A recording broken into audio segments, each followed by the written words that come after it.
Da quasi 200 anni il caffè Pedrocchi costituisce il cuore di Padova, con la sua architettura monumentale, opera dell'architetto Giuseppe Jappelli.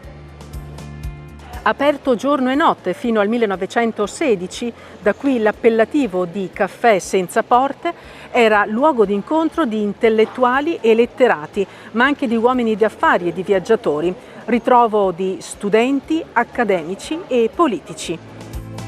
L'8 febbraio 1848 il ferimento di uno studente universitario all'interno della Sala Bianca di questo caffè diede il via ai moti risorgimentali italiani.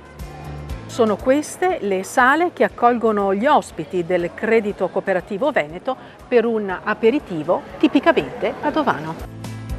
Dal cuore di Padova tracciamo con il compasso una linea immaginaria che colleghi luoghi istituzionali, luoghi d'arte, di cultura, di vita civica e mercato.